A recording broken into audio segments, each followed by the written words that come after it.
नमस्ते, welcome to our YouTube channel. आजको यस भिडियोमा हामीले एनएचपिसीको अनलाइन फारम भर्न सिक्नेछौँ।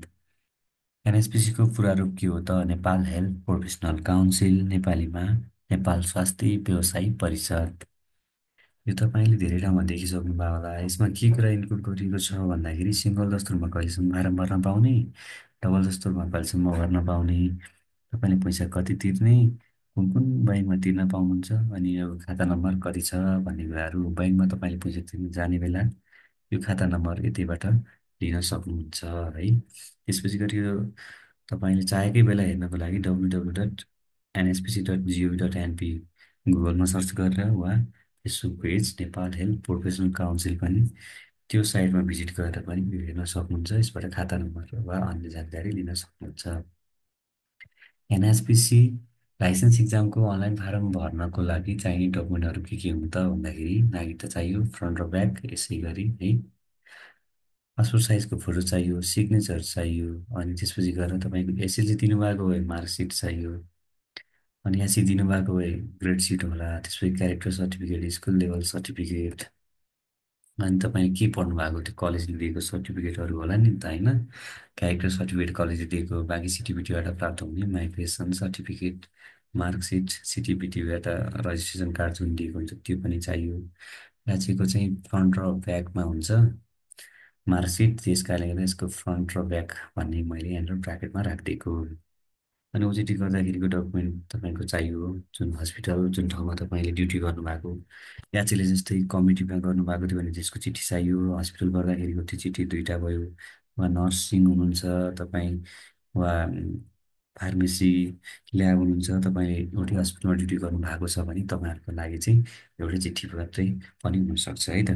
अनि अर्को भनेको क्यास डिपोजिट स्लिप चाहियो, भाउचर। तपाईँले यी डकुमेन्ट सबै रेडी गर्ने, ब्याङ्क जाने, 3000 पैसा डिपोजिट गर्ने, त्यो डिपोजिट गरेको भाउचर लिएर आउने, अनि त्यसपछि गएर बल्ल अब अनलाइन फारम भर्छु भनेर अगाडिको स्टेप चाल्ने। यदि सबै डकुमेन्ट रेडी गरिसकेपछि सबै डकुमेन्टहरूलाई स्क्यान गरी लेस देन 600 KB साइजमा कन्भर्ट गरी राख्ने। त्यसपछि मात्रै एनएचपिसीको वेबसाइटमा भिजिट गर्नु होला। यो लेस देन 600 KB साइजमा अपलोड गर्नुपर्छ है त। यो कन्भर्ट गर्नको लागि गुगलमा जानुहोस्, 600 KB फोटो साइज भनेर सर्च गर्ने। त्यसपछि सुरुमा आउँछ सिम्पल इमेज रिसाइजर भनेर आउँछ, त्यसमा क्लिक गर्ने। त्यसपछि गएर क्लिक गरिसकेपछि तपाईँले अनि त्यसमा आफ्नो डकुमेन्ट अपलोड गर्ने, कन्भर्ट गर्ने, डाउनलोड गरेपछि लेस देन 600 KBको भन्छ है त। त्यसपछि कुन कुन ब्याङ्कबाट पैसा तिर्न मिल्छ तपाईँले अहिलेको लागि तिनवटा अप्सन छ, नेपाल एसबिआई ब्याङ्क, राष्ट्रिय वाणिज्य ब्याङ्क, हिमालयन ब्याङ्क लिमिटेड है त। यति अप्सन छ, यो तिनवटा ब्याङ्कबाट पैसा तिर्न सक्नुहुन्छ। यति भइसकेपछि टक्क हामी एनएचपिसीको वेबसाइटमा आउँछौँ। तपाईँ पहिलोपटक भिजिट गर्दै हुनुहुन्छ भने एकपटक यता रजिस्ट्रेसनमा दाबेर हेल्थ प्रोफेसनलमा गएर तपाईँले के कुराहरू जान्न मन छ, सामान्य जानकारी करिब करिब सबै यसमा राखेको हुन्छ, यो हेर्न सक्नुहुन्छ। तपाईँले अहिलेसम्म पनि यसमा आफ्नो लगइन आइडी बनाउनु भएको छैन भने न्यू रजिस्ट्रेसनमा तपाईँले क्लिक गर्ने। यसमा क्लिक गरिसकेपछि तपाईँको पुरा नाम, फोन नम्बर, तपाईँको मोबाइलमा जुन इमेल आइडी छ वा युज गर्नुहुन्छ त्यो राख्नुहोस्। अनि तपाईँले यो लगइन गर्नको लागि एउटा पासवर्ड राख्नुहोस्। जस्तै इक्जाम्पलको लागि तपाईँको नाम @123 वा त्यस्तै गरी यो राख्ने। योसँग सम्बन्धित केही समस्या परेको खण्डमा तपाईँले अफिस टाइममा 10 बजीदेखि 5 बजीभित्र यो नम्बरमा कल गर्न पनि सक्नुहुन्छ। तपाईँले यति विवरण राखिसकेपछि रजिस्टरमा क्लिक गर्ने, रजिस्टर सक्सेसफुल भन्छ। त्यसपछि गएर तपाईँ अनि लगइनमा आउने, लगइन गर्ने। लगइन गरिसकेपछि तपाईँको यस्तो खुल्छ। अनि यसभित्र तपाईँले तिनवटा कुराहरू भर्नुपर्छ, पर्सनल, अनि तपाईँको गार्जेन र कलेजको इन्फर्मेसन, त्यसपछि गएर भर्न थाल्ने। र तपाईँलाई म यहाँ डेमो देखाउँछु, यो डेमो हो, त्यस कारणले गर्दा आफ्नो इन्फर्मेसनमा भर्दै जाने।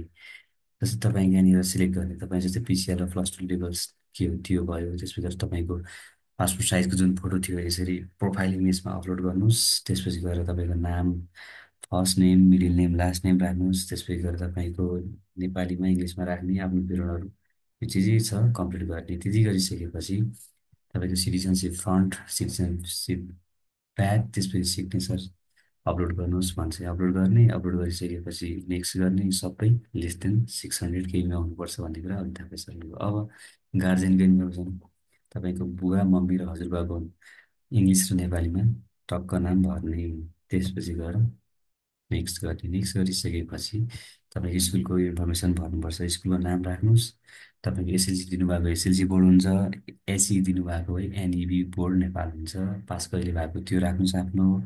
ट्रान्सक्रिप्टमा चाहिँ तपाईँको स्कुलको सर्टिफिकेट, प्रोभिसनलमा चाहिँ तपाईँको एससीको चाहिँ एससी वा एसएलसीको सर्टिफिकेट, त्यसपछि गएर तपाईँको क्यारेक्टर इमेज भनेको छ क्यारेक्टर राख्ने, त्यसपछि अगाडि बढ्ने, जहाँ जहाँ पछाडि स्टार छ त्यो त्यो भर्ने, अरू आवश्यक छैन भन्ने बुझ्दा हुन्छ है त।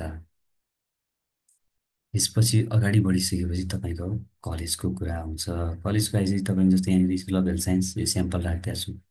यो तपाईँको आफ्नो जुन कुन हो कलेज त्यो कलेजको नाम राख्ने, त्यसपछि गएर तपाईँको सिटिबिटी बोर्ड भयो, एडमिसन कहिले हुनुभएको, पास कहिले हुनुभएको त्यो राख्ने, रजिस्ट्रेसन नम्बर रजिस्ट्रेसन कार्डबाट राख्ने, अनि तपाईँको जहाँ जहाँ ट्रान्सक्रिप्ट इमेज भनेको छ नि त्यसपछि गएर राख्ने। यहाँ दुइटा किन भयो, ए स्टार बिना नै किन भयो भन्दाखेरि यो याचीको हो, त्यस कारणले गर्दा दुइटा छ, फ्रन्टवाला यो ब्याकवाला हो।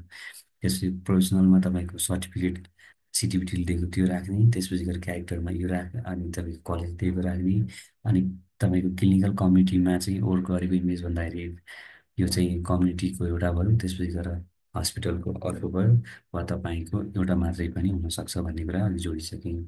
काउन्सिल रजिस्ट्रेसन सर्टिफिकेट भनेको तपाईँको सिटिबिटीको रजिस्ट्रेसन कार्ड भयो, त्यसपछि गएर नेक्स्ट गर्ने।